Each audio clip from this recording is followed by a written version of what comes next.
Hi guys, Freddy here. Welcome back to another Rich RPG, and at the end of another week and the end of another poll, we've got a very clear winner and a bit of a surprise one with Cloud Captains of Mars for Space 1889. Now I'll cover that on the desktop in a wee second, but just a reminder, I'll be back at the end of the video with some other channel related stuff and other things about the poll. But also a reminder, if you'd like to see these videos a week early, or you'd just like to help out the channel, we've got a Patreon in the notes down below. So any contributions or having a look at that would be very much appreciated. But I hope to see you at the end of the video. So, this is Cloud Captains of Mars for the Space 1889 role-playing game. It came out in 1989 from Games Designers Workshop. Now, many people consider this to be the finest sourcebook for Space 1889. And while I won't go that far myself, because I really do like a number of the sourcebooks, it is a rather good one.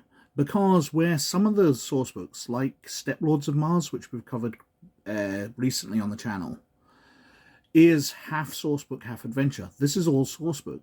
The first half of it concentrates on the Cloud Captains themselves, the privates and privateers of Mars, while the second half concentrates on Kokarum, the Casablanca of Mars, which I don't quite agree with that description, but we'll come to that as we go through it. Let's have a look at the back cover anyway.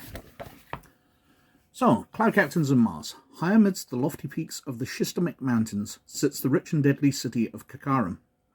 Perched at the crossroads of a world, almost anything can be found in its bustling marketplace, but the Karkarham is more than a simple commercial centre. It is also the home port for that colourful and bloodthirsty company of pirates, brigands and adventurers, known as the Cloud Captains of the Shistomik. Like the pirates of the Caribbean, who centuries earlier plundered the ships of the Spanish Main and were allowed to dock at Port Royal by a corrupt governor, the Cloud Captains of the Shistomik Mountains plunder the rich spy ships of the Beriocertis League, the fat oil luggers of Alonia, the Eastern merchantmen carrying jewels from the Amazonia, or ancient relics from the blasted ruins of Zephyria. All are fair game for the Cloud Captains, who find safe haven in Karkarham in return for the split of the profits. Now that's what I kind of meant. It's more Pirates of the Caribbean on Mars with flying ships than Casablanca. I don't really know much about Casablanca beyond its involvement in World War II, to tell the truth, the movie of the same name, which really doesn't suit what I think about that. If Casablanca has a rich history of piracy, then I apologise, it's just a gap in my knowledge. But this really does seem Pirates of the Caribbean to me. Anyway, Cloud Captains of Mars details the pirates and privateers who gather at Kokarum. It also gives an extensive listing of its captains, ships, habits, and haunts. The city of Kokarum is covered at length, including how to get to Kokarum, how it is defended, and what you will find there, and how to contact the Cloud Captains or even the legendary Red Captains. In addition, this book provides rules for hiring crews, hunting down and seizing merchant ships, and selling prices in Kokarum's markets for those intrepid players who long to feel the wind in their face, the deck beneath their feet, and no flag flying overhead but the Jolly Roger. Flying ships, dashing red captains, Kokarum, the Casablanca of Mars, dare the pirate's lair. And that's kind of it. It's setting up a pirate haven and detailing the pirates of Mars with all this treasure that's been found on this foreign planet, this alien world, where all the European nations and the Americas and other nations are plundering this world. People are getting their flying ships with liftwood and ether drives and whatever, and raiding this treasure and making money for themselves. Now inside, it's typical Games Designers Workshop quality. There's a lot of nice artwork, the layouts decent, basically very high late 80s, early 90s desktop publishing standard. Very nice. I'd like to bring attention to most of the work in this was done by Frank Chadwick, who is the guy behind Space in 1889 and Twilight 2000 and many of the other brilliant games from Games Designers Workshop. So you kind of know you're in for a treat here. As I said, the artwork's nice, laying out different designs of lifting ships, flying ships, and lots of nice line art. So we've got an introduction here detailing about the setting. We've got the Cloud Captains going through different careers they can be involved in, Martian Cloud Captains, and the Red Captains. Because the Red Captains are the humans who are doing this piracy as well. You've got the Martians who are pale of skin, but the pinkness of our skin, of humans, leads to them being called the Red Captains. We've got the Legendary 5, the most famous ones, and then we detail them out with a background, with their attributes and stats, with their ship, just detailing out everything you need to have this famous pirate in your adventure. And again for Alonzo Free Merchant, experienced NPC, with his steam gunboat, the Baron Lortmore. Frederick Armand Lebec, a veteran NPC, with the screw ram Glore, or Glory, not quite sure how to pronounce that. Sir Michael Paget Smith. Oh, tiny spider wandering in. Go away. As I was saying, Sir Michael Paget Smith, experienced NPC, and his ship, the Gunkite Lismore. Sounds very British. Arturo Diego de la Mora, with their screw ram Gatto. We've got details of life as a Red Captain, so if you're a human coming here to become a pirate, what it'd be like.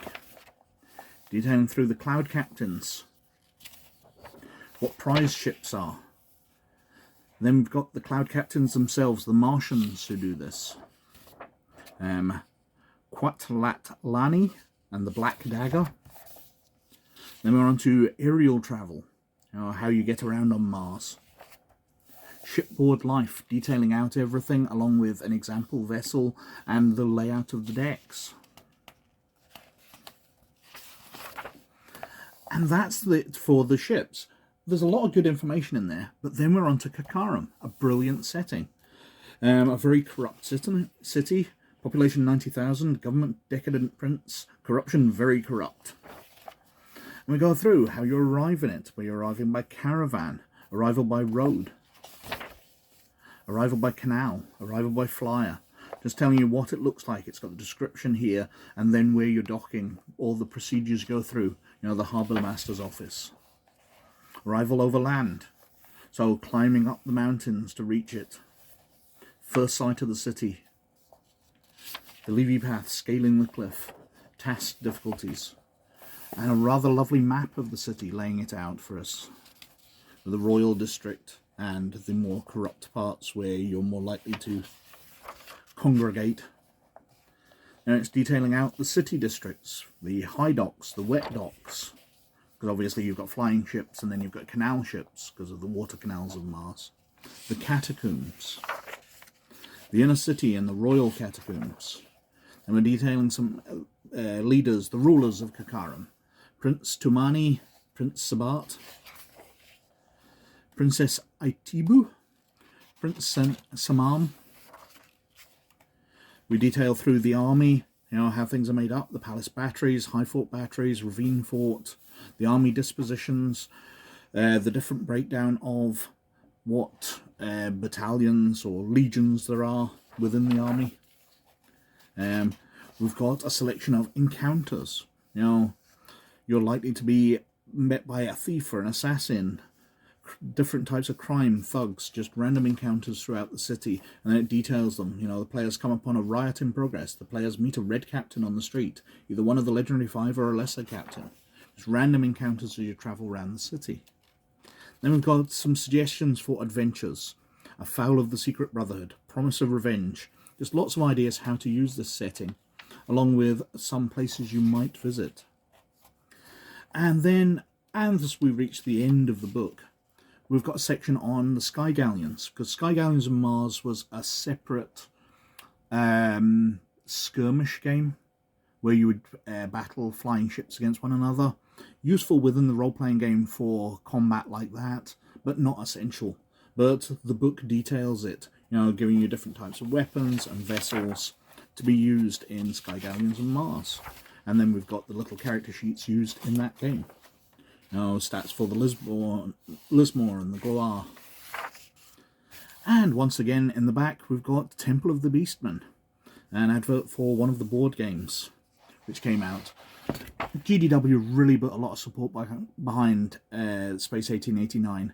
It is a fantastic setting, and this is a really, really good book, providing such an interesting location, lots of NPCs, and an entire new direction you take your game in.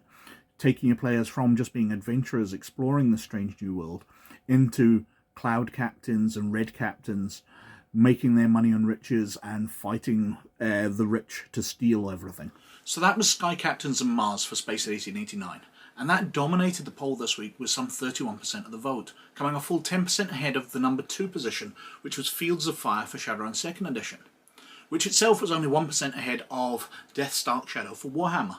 And I kind of thought Shadowrun or Warhammer would dominate the poll as it so often does. I'd forgotten there's so much love out there for Games Designers Workshop games, which is only right because there was some fantastic stuff in there. And Clouds of the Captains of Mars is a really good one. But as usual of late, they're all completely wiped off the poll, and we've got a selection of 5 new ones.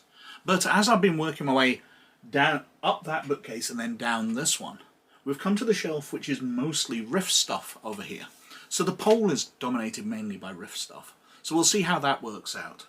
But we've got GURPS Space 2nd Edition, a sourcebook for GURPS, the generic universal role-playing system, setting up space travel in a very Traveller-like fashion, but also it brings in lots of Star Trek type stuff as well. A very interesting sourcebook, as all GURPS ones were. We've got the Dark Tech sourcebook, returning to the poll. It's for Dark Conspiracy, and it details all the alien technology used by the Dark Ones who are dominating the Earth in that game. And then we've got our 3 Rifts books. We've got Vampire Kingdoms, which was the first world book, detailing South America and the kingdoms ruled over by vampires, surprisingly enough.